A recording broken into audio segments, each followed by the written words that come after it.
tikakutaurira iwo Edith ukaona mari iyi inoda kuti ibhadharwe $500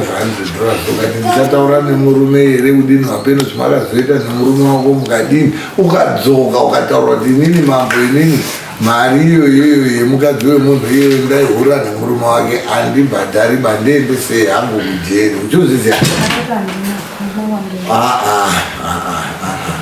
iyo zvakuti munai munowo mafembo kana hauzi kutaura here mudare muno kuti inini ndoenda hangu kujeri zviri nani kuti mundiroendese kujeri dhanoti ndibhadhari mukadzi wemunhu ndaihura nemurume wake kunyaya kujeri ndakakuta wati ukashaya mari unodii ukati zvatopera tapedza saka mapepa haya taanawo resident major street judicial steps commission chimani major street courts takaendesa rapo pepa rakatodhindwa iro ukatotarisa changu chidhindo Chief Saurombe ichi ngechamajor street pamusoro izvi saka nyaya yakuenda mberi chasara ngechekundokuzivisa ikuti nyaya yakuende kunyaya yekujeri zvawaichemera Mwari zvounongoona munomushora asi zvounonamatira Mwari unokupa isusu tikatanga kufambisa mapepa aya tinenge tiine mari dzatetu kutoshandisa dzokufambisa mapepa iwaya saka izvozvizvi kopi rako wakarona kari kwamajistiriti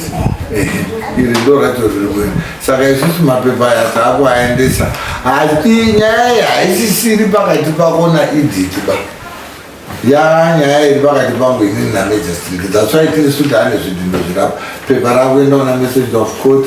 major street achada almost akatisi about $80 message of court urudo about $140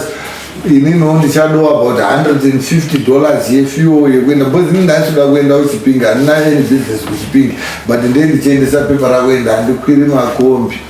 ndine motikari ine ndichidira tengi ine handichienda ikoko matogets nekudzoka nechikafu changu nepekuorara ikoko ichapota saka mari yako iwewe in short yako ma1.2 inenge yakudiwa peichazenge yakudiwa ndo youchazenge uchiendera ujeri kuti ndozvatandiri kutaurira chenda komba munamato wako wakadairwa tiri kusenda thank you next handi murume wako ndi akati ndoziya zvakadaro uchasara ari bhacho ewo wakama kune arume anonyengedza akadzi iwo uruti mari wakanga uruti wanga uruti hauna mari wakazoiona